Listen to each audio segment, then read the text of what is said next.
Hello, everybody, and welcome to the Tartar Zone Talks. An article is just after dropping by the BBC press office about an hour ago. A Q&A with Chris Chibnall, Jodie Whittaker, Mandip Gill, and John Bishop about the upcoming episode Legend of the Sea Devils. Now, I've put the article in the link description again, as we always do on the channel. We won't be reading the whole thing, but what we will do is we will highlight the things of interest, as we always do. But as I said, this is just after being released about an hour ago, so I decided I'd get straight on it and talk about it before everybody else does, basically. So that's why we're here.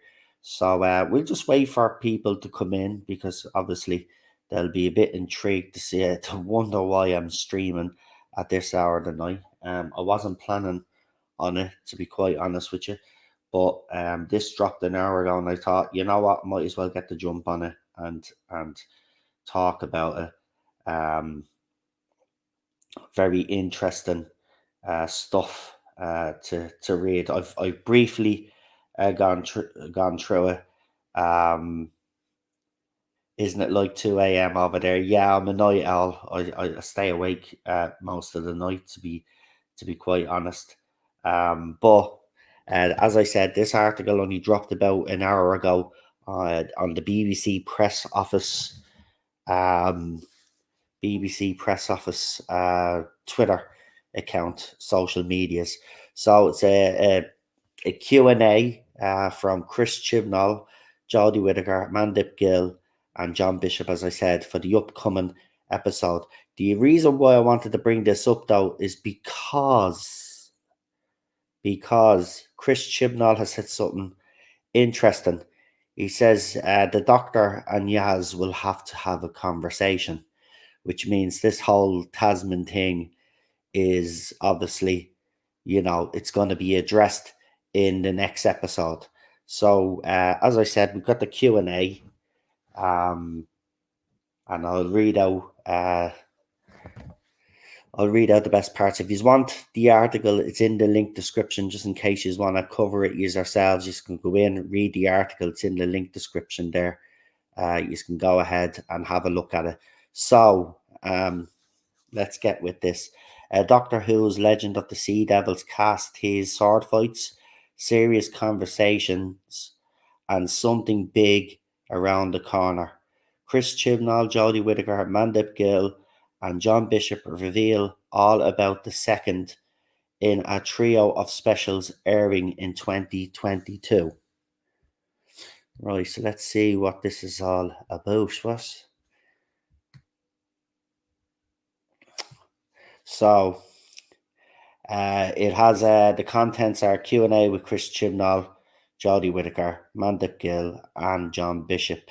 So, in the swashbuckling special adventure, the Doctor, Yaz, and Dan come face to fin with one of Dr. Zolder's adversaries, the Sea Devils. Why has the legendary pirate queen, Madame Ching, come searching lost of treasure? Isn't it supposed to be Chang? That must be a misspelling there. What terrifying forces lurk beneath the oceans of the 19th century? And did Yaz really have to dress stand up as a pirate?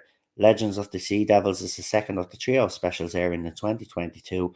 Jodie Whittaker's final feature length special will transmit in autumn 2022 as part of the BBC's centenaries celebrations. Legend of the Sea Devils airs on BBC One, BBC iPlayer on Sunday, the 17th of April. Now, there's another reason why I wanted to do this Q&A as well, because it's very telling when you hear what Chris Chibnall has to say, that the man clearly hadn't got a plan. He is asked about if he always had plans to bring the Sea Devils back. And when you hear his response, again, this is a man that's, in my opinion, was the wrong man to bring in to write for Doctor Who, because you can clearly tell from this interview that he's clueless. But anyway, let's get into it. Let's see who's first. It is Chris Chibnall first. So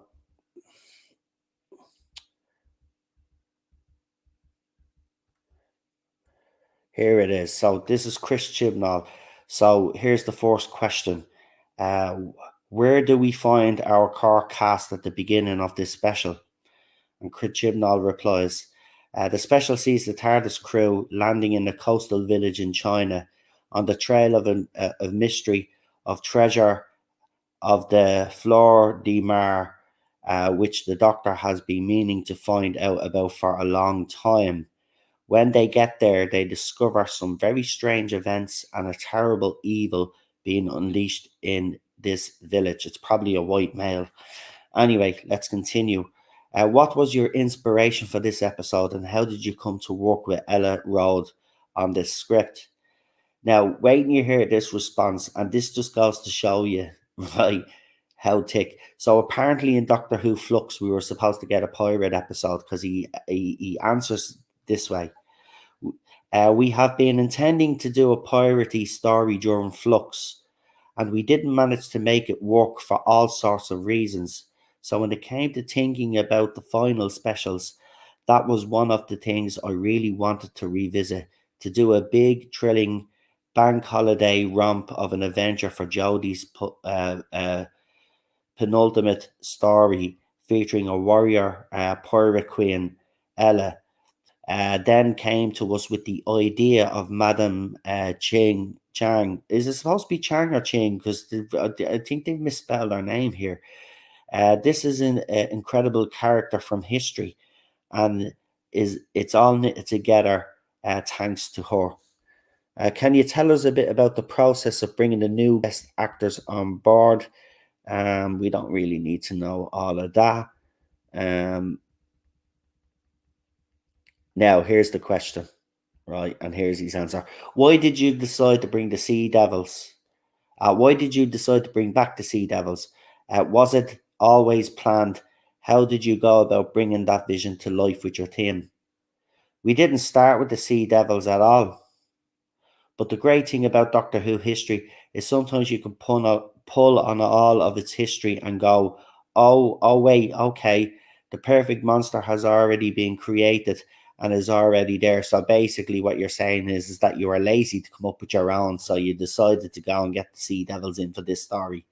Great to know. So you can spend a long time thinking about creating or making a bespoke monster for the story, but actually we thought if we add the Sea Devils in, it becomes really exciting. So you brought the Sea Devils in just to make it exciting. They bring an extra layer to the story, an extra layer of thrills, and an extra layer of meaning for fans. So yeah, you say an extra layer to the story, but is the story actually good?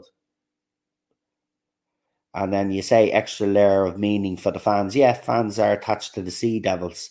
But again, as I said earlier in my last stream, I don't like this nostalgia baiting business. So it wasn't always in there. See, so it wasn't always in there, but we put them in and we tried them out and it really worked. So basically what he's saying there is that they had this story written and then they just decided to stick the Sea Devils in, see if it worked. Oh, this man who's running Doctor Who for 5 years, folks. Then the question is whether to do a big redesign, as we did with the Silurians when I was working for Stephen Moffat on Matt Smith's first season. They were created by the same writer, Malcolm Hulk, and are sort of the cousin monsters. With the Sea Devils, it felt like they were ways that we could fit that original brilliant and recognizable design into the story and have a bit of fun with it. Pirate them up a little bit with while also doing little bits of updating and augmenting, but fundamentally retaining the incredible design by John Friedlander. I can never say his name properly. I think I'm mispronouncing that. But yeah, I do like the redesign, I have to say. So they're very much his creation and updated by Robert and Ray, our costume and monster designers. They were very really lucky in that we had Craig Ells, who played the Calvinista in Flux as the Chief Sea Devil. So the fella that played, obviously, the Calvinista is the Chief Sea Devil in this episode. He's a magnificent actor who is now beneath another mask. We still haven't seen his real face in the main show. He does a brilliant performance, and we knew we needed a really great actor, a great voice actor, and a physical actor as well. What he brings is just gorgeous as always. Um, and then they asked some other questions there about the prosthetics, which you can, and was there a great anticipation for the run? But this is the other question that I wanted to highlight. So, how does the relationship between Yaz and the Doctor develop further in this episode? And this was Chris Chibnall's response. Dan has cottoned into the dynamic between the Doctor and Yaz, and from a distance observed what they haven't been admitting to themselves. I think really in either the Daleks, both Yaz and the Doctor have hinted that they have feelings that they are suppressing and keeping quiet about. Uh, Not the Doctor. I don't know where he's getting that one from. Maybe on Yaz's part, as I said, but still poorly done. So there are a few conversations that need to be had, and you'll see those conversations developing and taking place in Legend of the Sea Devils. The Doctor and Yaz have something to talk about. So basically, it's going to be a rom-com. Do you remember that synopsis that said it was going to be a rom-com? That's what it's going to be. These two googly and eyeing over each other while the Sea Devils and the Pirates are kicking ass, maybe. Right. So there's his response to that. Right. And then, would you say this is more of a standalone episode? And he said, he said, yeah.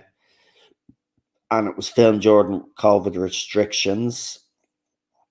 Oh, yeah. But he was asked this question, which the answer just goes to show you, to me, that this bloke is the wrong bloke and he clearly is clueless.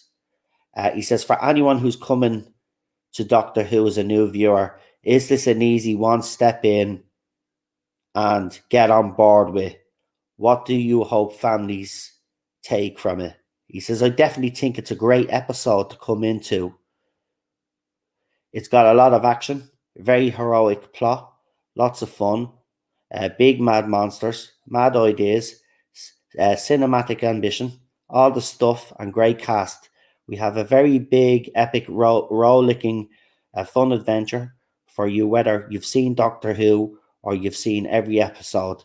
And then for long-term audiences and fans of the show, there are loads of lovely little Easter eggs and nods to the past. So it's absolutely got something for everyone. But the fact that he says that this episode is a good starting on point for anybody that wants to come into the show is an absolutely ridiculous comment to make, in fairness.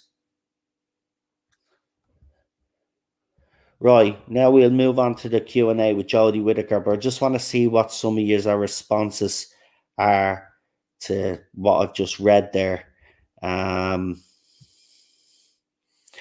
So it is the right spelling, and I'm saying her name wrong. I do apologize. I'm not very good with foreign names, and I'm just being out straight. But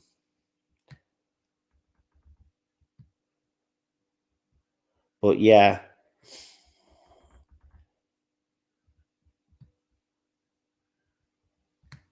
Just having a look at what some of you have said. I've now sent you the draw. Thank you, Unknown. Thanks for that. Really appreciate it. So generic drama with me, where me sci-fi.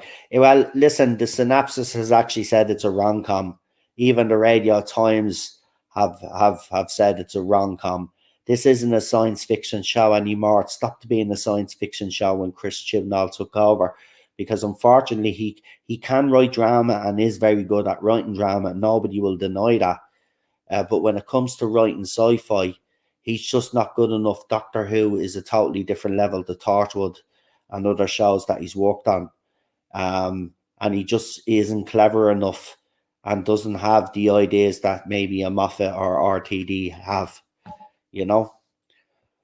But anyway, let's let's hear what Jodie Whittaker has to say. And again, I'm not going to read all the questions out. I'm only going to cherry pick the ones that I want to talk about for this article. As I said, if you want to check out all of the questions, the article is in the link description of this video. Go and check it out.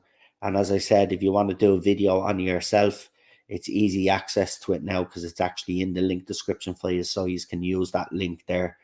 But we'll continue now. Let's see what Jodie Whittaker has to say. Right, and again, as I said, we're not going to do all of our questions, but the first question is quite a simple one to her, and it's what can audiences expect from the special? And she goes, we're a few centuries off where the Doctor was aiming for, and we stumble across a period in history that is a first for Doctor Who universe.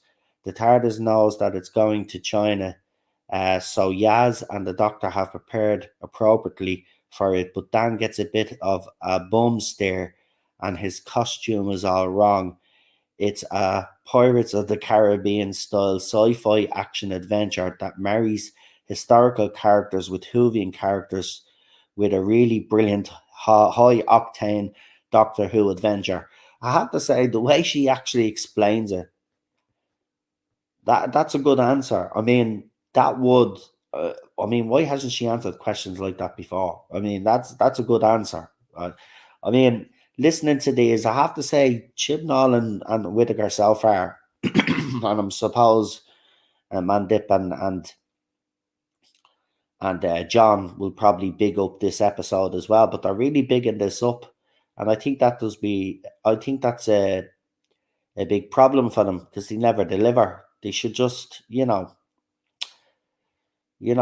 of these words, oh, it's brilliantly high octane, and then we watch it and it doesn't end up being that.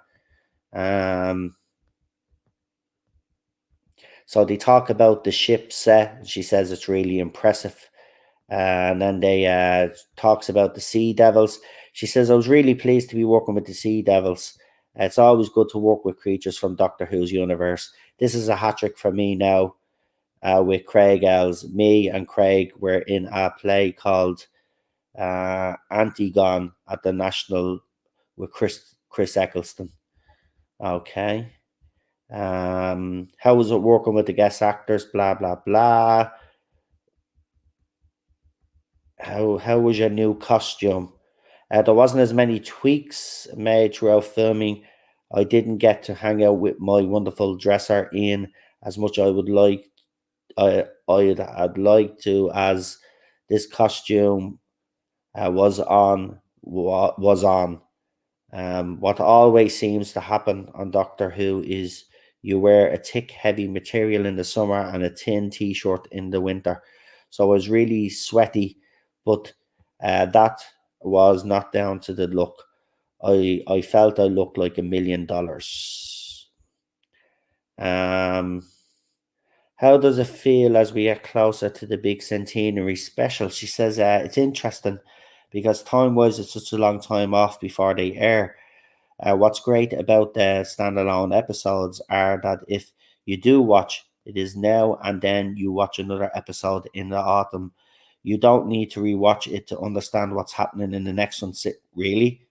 Is that why you and Chris Chibnall had to come on YouTube after Flux had finished to try and explain what you were trying to do? I mean, you're kind of contradicting yourself there now.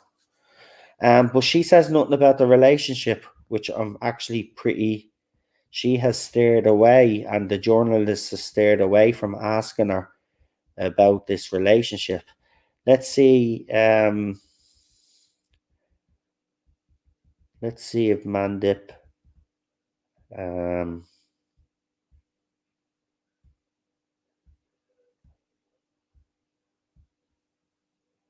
Yeah, there is a question. It's actually weird. They didn't ask Jodie Whittaker, but they did ask Mandip Gill. So this is what she says about what audiences can expect from this special. So we heard Jodie Whittaker's. So she says it's definitely one for the family. It's got returning monsters in the Sea Devils, and it's got new characters for the new audience. You're able to relate to the new characters. or if you're watching it with your grandparents, you then get to see the return of the Sea Devils. It's really exciting story. It looks amazing. We had a brilliant costumes and actors. It was a little bit scary and a little bit dark in parts, but I think all that works if you're going to be watching it as a family. Okay. And again, they asked where the episode picks up.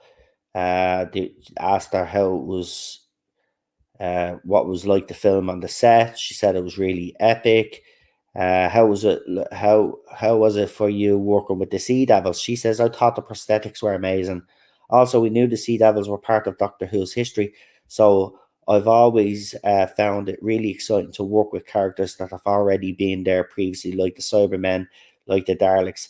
It always feels like it really cements our place in the world, and then to be up against something that has been around for so long was also an honor. They were so tall, and the attention to detail was just brilliant.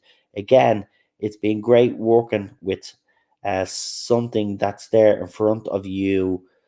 So to a degree, don't have to use your imagination. It's all there. Um, I mean, very complimentary about working with you. You could tell, like, I mean, look, there's no denying that they do enjoy working with these different villains, and especially villains from the past and stuff. I'm not going to deny that. It's just it's all purely executed. Now, apparently, she must be the one doing the sword fight, because he says, "What was your experience with sword fighting?" We didn't do any training for the sword fighting, but we rehearsed a sequence on the morning of it, and because the set was really big, there was space to practice and actually deck. You only see a little snippet of the whole work that we do after the edit, but it was so much harder than you think. Like the actual swords were a lot heavier than I expected. I was really into doing my own stunts before then, and then I hurt my finger, and I was like, it's not for me. Oh my God, you hurt your finger. It's not for you. It's not for you. And by the way, it's very telling that they didn't get any training. When you're doing sword fights, I know the movies do, they bring in experts to help you. I mean, who's coordinating these fights? Is it the people within Doctor Who, or they bring experts in to make it look real? I mean, if these sword fights look ridiculous, I don't know. Right, here's the question. What would you say we can expect in this episode between the Doctor and Yaz? Will their feelings be addressed further? And she says, so the relationship between the Doctor and Yaz has definitely developed further. No, it hasn't. Uh, there's not an awful lot I can say about it, but there's a lot of bravery, there's a lot of emotion, and a lot of understanding and openness. Conversations are not concluded in this episode, but they are still definitely have advanced from where they were at the New Year's episode. There's a lot of open and honest conversations. Now let's see if John Bishop said anything about the relationship. He's kind of asked the same questions as the rest of the guys there. Um, He's asked about the. You've got a quite striking pirate costume in this episode. How did that one come about? It started. It starts out as a little joke between the characters, between Yaz and Dan, and then events take over, and he never gets a chance to change. Okay. Um, he asked about the guest actors. Now, he is asked about. Very interesting that the only person wasn't that wasn't asked about the relationship between the Doctor and Yaz was Jodie Whittaker. Uh, Even John Bishop is being asked about this. So the question it was posed to him: is Dan still involved with the Doctor and Yaz in this relationship in terms of the development of their relationship? And he responds, I think it was probably a surprise to both the Doctor and Yaz that it was so obvious to him that there was feelings between them. I don't know where they're seeing this imaginary fucking relationship. And then I think as a character, he probably not the most obvious persons to be matchmaker because he comes in as an ordinary bloke you would suspect is so bemused by the world that he's is too busy to absorb what's going on around him to notice. But because the bond between them is so clear, and because I think as well as he says to Yaz in the New Year special, sometimes if you got feelings for somebody, you just have to act on them because otherwise, if you don't, it will be too late. So he doesn't really actually answer the question. Um, but very interesting that they're all seeing this imaginary relationship that we don't see on screen. I mean, the character development and the development of it has been so poor. I don't know how you can claim that there's feelings on both sides. I mean, it's so poor on Yaz's side, but yet there is still some there, but it's poor. But we know she has feelings. Show me the evidence and show me the character development for the Doctor. I don't. There's none. There's none. So I don't know where this imaginary relationship has actually come from. But very interesting that the only person that wasn't asked that question was Jodie Whittaker in that Q&A. The rest of them were asked about the relationship, and she wasn't. Again, there's a few things telling about that Chris Chibnall one, especially the interview or the Q&A that he's done. You could tell that this is a mishmash again, that he's just basically thrown the Sea Devils in, shoehorned them in. So, while I had no expectations and, I'll still watch it, you know, I was hoping the Sea Devils would come out of this unscathed, but like if he's literally just shoehorned them in, which it sounds like he has and hadn't got a real plan, well then, because he said we just stuck them in to see if it would work, basically. Well then, I'm sorry, and I know there are people in the chat that are actually excited to see the Sea Devils. Well, if that's the attitude he has towards them, don't expect anything fantastic. This is going to be an absolute joke of an episode by the sounds of things and what they're talking about. I didn't tune into Doctor Who to watch a fucking soap opera and watch two characters confess their love for each other during the fucking episode and have conversations. I'm there for the sci-fi. I'm there for the action. I'm there for the Sea Devils. I don't want any of that other fucking romantic nonsense. See, this is what happened though. This is why I've always been against the romantic element in Doctor Who, because it's led to this crap. That's why. The Doctor shouldn't be in a relationship with anybody, full stop. Right? So he shoehorned them in, right? So don't be expecting the Sea Devils to be treated with any sort of fucking respect. Right? Read his interview, right, for yourselves, right? The link is in, as I said, the link to the article is in the link description. Go and read his actual Q&A. The man is clueless. The man is clueless. He's basically, we had a bit of fun with them. We threw them in to see if they would work. Like, why would you say that? Had you got plans to bring the Sea Devils in? We just, we had an idea for a piratey episode, and then we thought, why not bring in the Sea Devils and see if that works? Like, that's what he's saying. And this is what we've had to put up with for 5 years. Now, I'm just after seeing an article. Someone sent me an article, and I'm not talking about it, but this article, I think it's by Bleeding Phil. Is that what they're called? And they're quoting a YouTuber out there and someone that we used to know as the one that has figured out what's wrong with the Chris Chibnall era. And we were the ones, Ballstreck, Gary from Neurotics, myself, Rabbi, Dan from the Spacebook, and all these other YouTubers out there. We've been talking about this from day one, and then these journalists go and quote someone like that, right? someone that's been like basically stealing everything that we've been saying. Sick of this. Sick of this. The article is saying, listen to this. The article is saying that Doctor Who wasn't woke enough under Chris Chibnall. Now, I remember seeing a similar article last year. I think it was by either Digital Spy or what's the other one? Digital Spy, or what's the other one?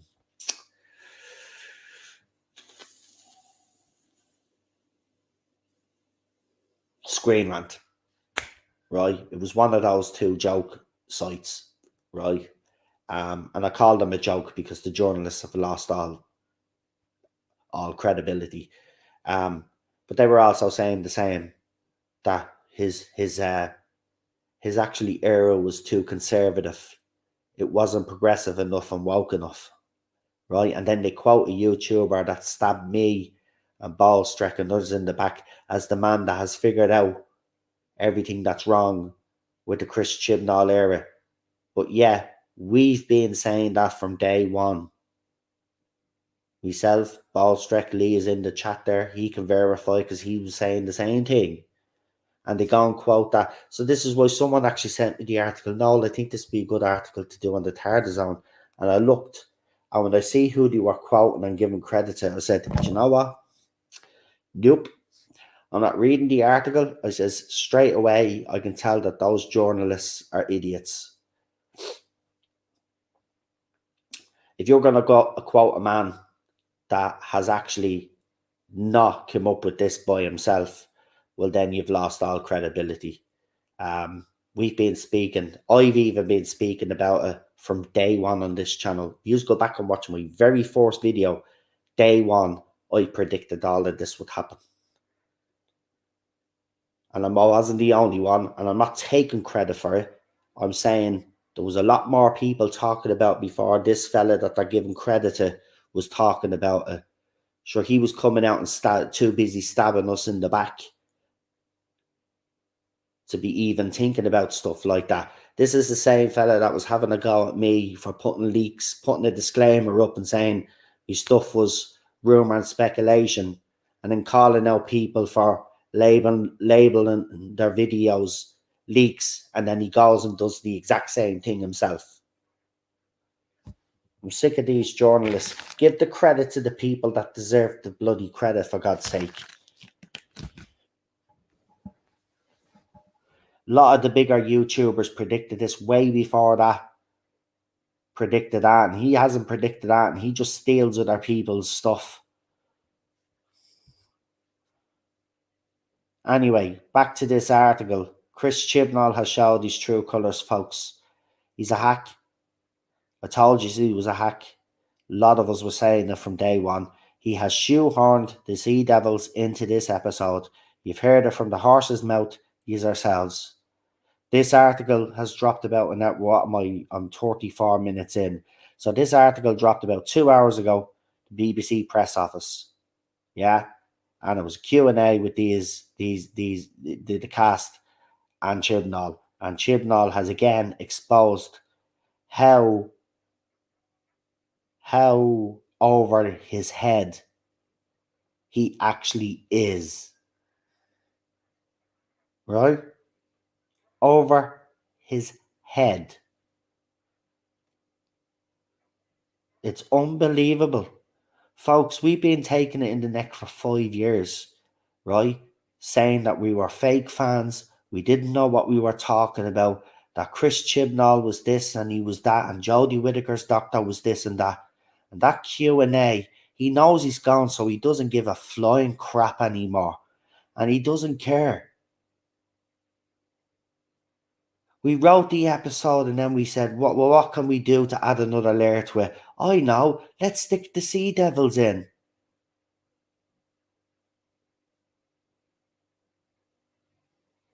So there you go. The one thing that I was actually looking forward to in the episode itself has been shoehorned in.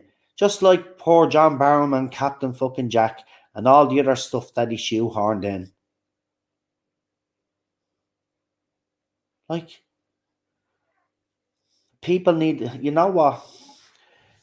this happens again under RTD, which I don't think it will, but if this crap starts happening under RTD, people will need to decide what kind of YouTube channel they want to be. Do you want to sit on the fence and keep your mouth closed for another 3 or 4 years? Or are you going to finally come out and say the things that need to be said? Because, we need to all come together now as a fandom. And we need to be all pulling in the one direction. And we all need to be screaming the same message. The Doctor Who must be treated with respect and written the way it should be written. I'm sick of this. I'm sick of that lazy, half-assed approach that Chris Chibnall has had over the last 5 years. Right? And another thing that's very telling as well, there's a rumour that's going around, as you know, that 15 minutes of this episode was supposed to be cut. You listen to that interview now, right? I actually believe that rumour now. I actually do believe that 15 minutes of The Legend of the Sea Devils was taken out because it was culturally inappropriate, was the term that was used, right? I actually believe that that's happened now. If you read that interview again, read his Q&A, he's literally admitted he shoehorned them in, right? So he would have to edit that story to get them in, which means stuff would have to be cut as well. And maybe when they looked at the final cut, someone watching said, Chris, maybe that won't come across well. You might have to cut that out. You might have to get the editors to cut that out. I'm actually starting to believe that rumour is true. He's a hack, folks. He's a hack, and I'm so glad we're only 2 more episodes. After next week, we are only 1 episode away, and he's gone. He's gone. And as I said, he will be known and remembered as the showrunner that nearly destroyed this show. We don't know if RTD can rescue it, but we'll see. But he will be known as the man that destroyed this fandom as well. And it's unbelievable. And BBC should hang their heads in shame. I mean, this is Doctor Who. This isn't EastEnders or fucking Coronation Street or Emmerdale, right? Right? It's not a soap opera. It's a sci-fi show. Start treating it like one. And that's why I believe RTD will. Bad Wolf Studios, they'll treat it like a sci-fi show again. But go and read that Q&A. And they do address the relationship angle. As I said, the funny thing is that Whittaker was the only one that wasn't actually asked that question. I wonder if that was requested, that she doesn't be asked, but the others answered, including Chris Chibnall. So there's going to be answers. There's going to be conversations had, folks. And there's probably going to be in the TARDIS. I can't wait. I'm all excited for Tasman now.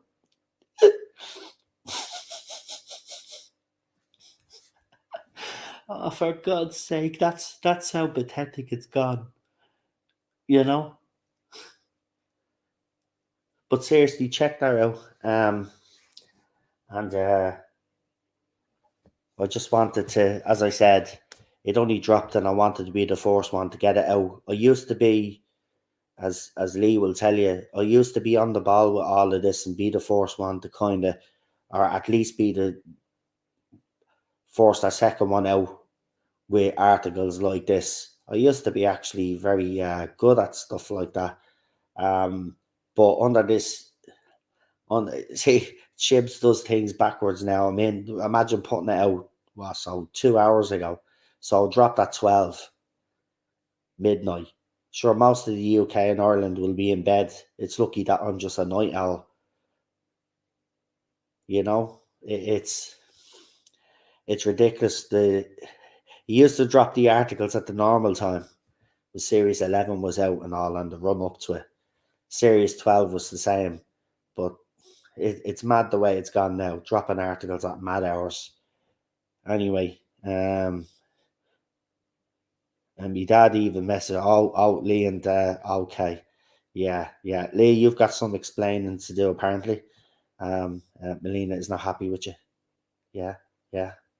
Um, but I mean, she's just been cranky the last couple of days anyway. So, like, I wouldn't take any notice of it, to be quite honest with you.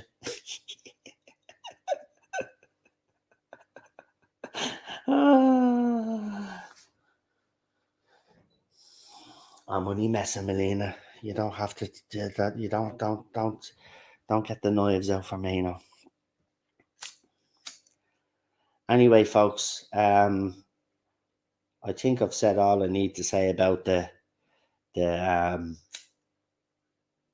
the article and the Q&A.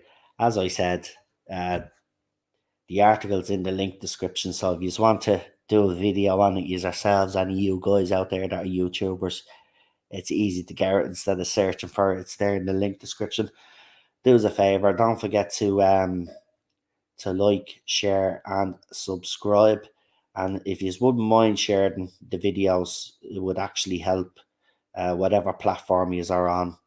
And also as well, if you own your own channel and stuff like that, you wouldn't mind giving us an L shout out, help the channel along.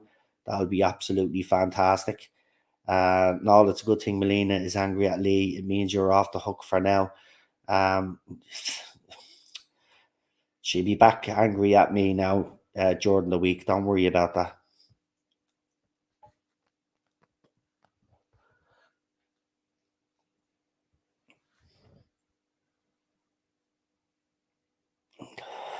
Oh. Okay, so miscommunication there. I see. Anyway, uh, I don't want to go all night because Cheryl's in bed. As you know, I don't really normally stream at this hour, but I wanted to get this out straight away. Um, so yeah, do us a favor anyway. We'll be doing the Tarda Zone talks, obviously, 2 weeks from now. We'll bring this up again, and obviously, Legend of the Sea Devils would have aired. So we'll obviously highlight the Q&A and see what actually happened in the episode, and let's see the things that were said in the interview. Let's see if they actually happen, because he says a lot in interviews. They say a lot of interviews about. I mean, he said that they were going to have deep conversations and there was going to be a lot done, and then Mandip says the same, but then she adds the caveat, but it's not all going to be sorted out in this episode. So, which means we're going to have more of this in the centenary, you know. So again, don't expect the centenary to be anything special either. As I said, he says, I had a great 47th birthday on March 26th. Uh, that's right. I wished you a happy birthday. Um, I hope you did have a good birthday, mate. I haven't heard from you since. Well, I've seen you on Twitter and stuff, but I haven't actually heard from you since. But I hope you did have a good birthday. Mine's in June, so mine's coming up shortly. But I don't really celebrate my birthday anymore because I'm a miserable old bastard. So there you go. Um, but happy birthday. Again. Um, yeah, as I said, I've kind of got to the stage where I don't even celebrate my own birthday anymore. Um, yeah. Well, maybe one day I'll enjoy celebrating my birthday again. But for now, I can't be arsed. There's nothing to be happy about anyway. You know, everything's gone to shit. I mean, the world. I don't mean that in my personal life. That's great. Just the world's just not. I don't feel like celebrating. To be quite honest with you. There you go.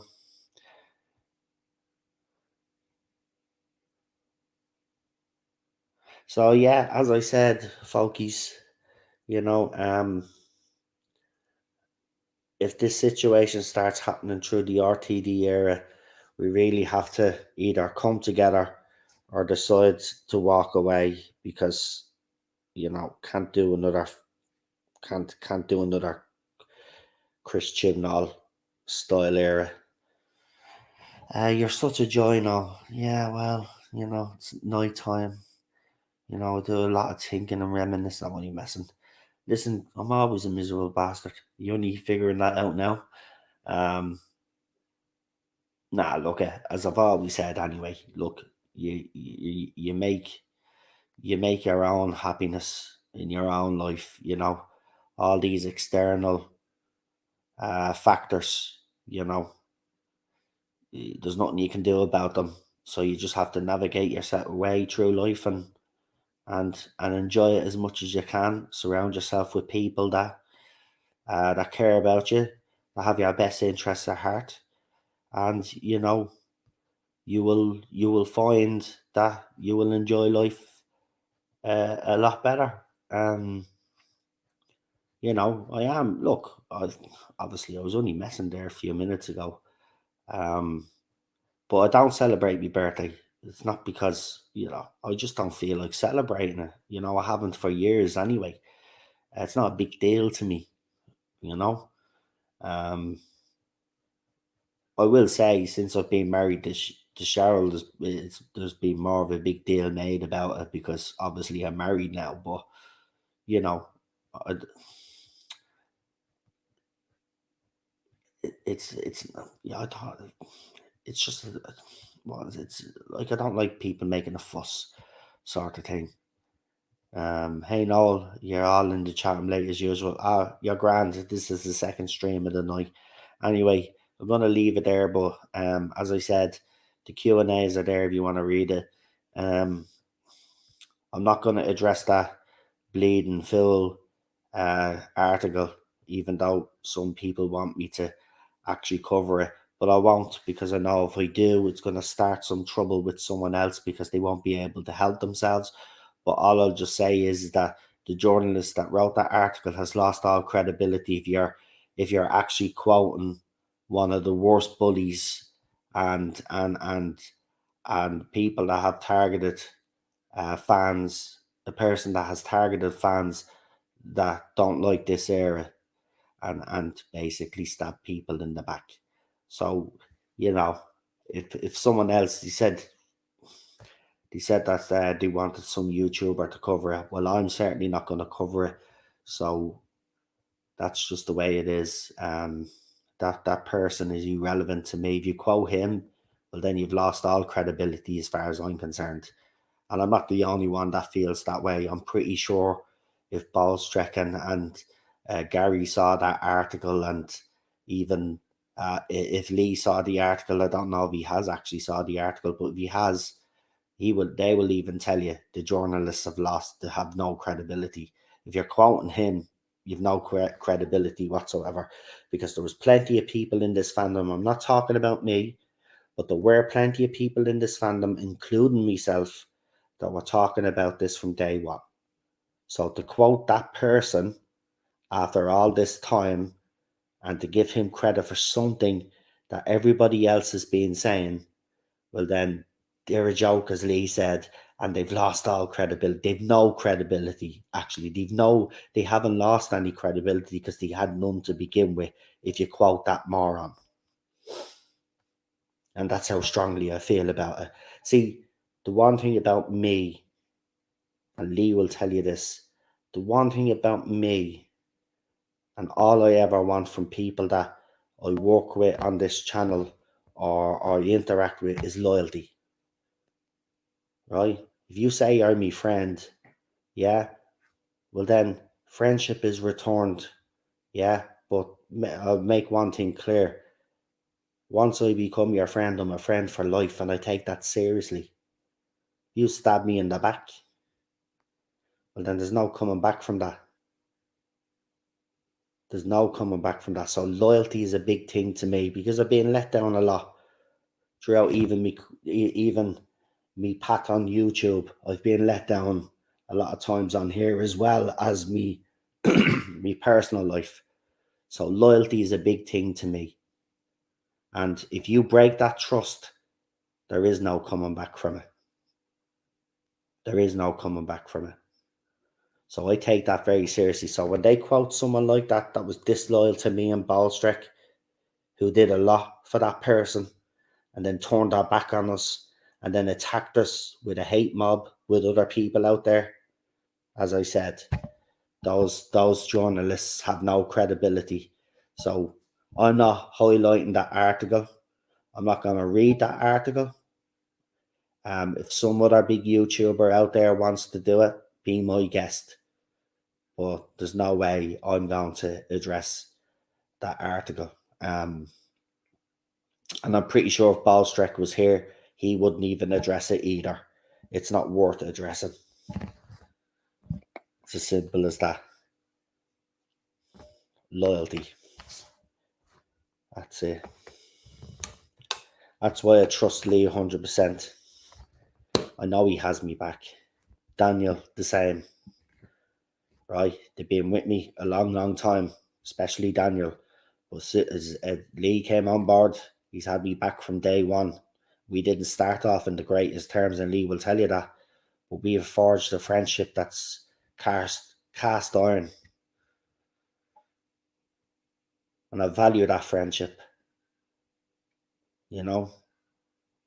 So it's happened to me a few times where I thought people in this community were actually me friends, but what they were doing was they were using me up to a point, and then they turn on me. And I don't want to see history repeat itself a second time, or a third time, I should say, or a fourth time.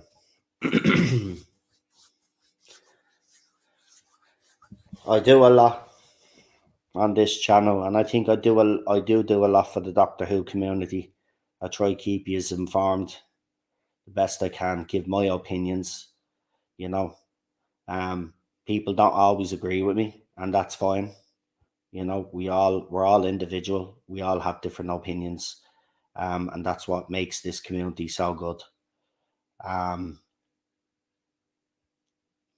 So yeah, it's good. It's all good now.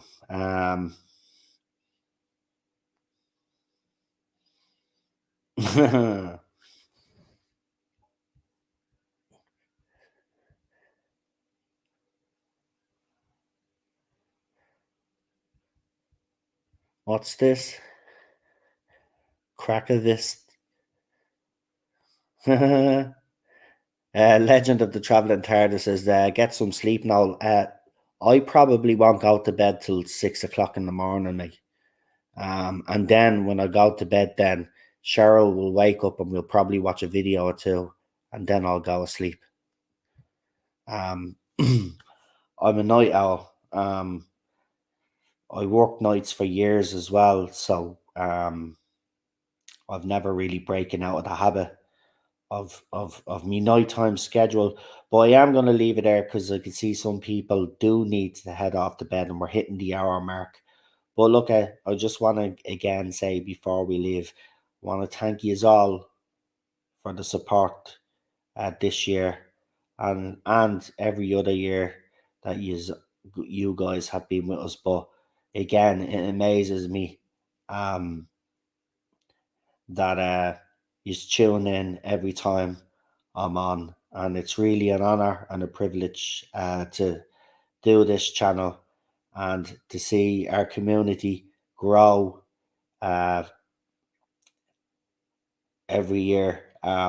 Seriously, so thank you all, and we'll see you during the week, as I said. And and and Melina says, "Pay us, and you should be paying me."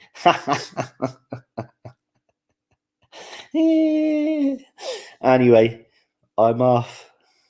Have a good one, and enjoy your week. And don't forget, as I said, to share this all over the place, won't you? Not for me.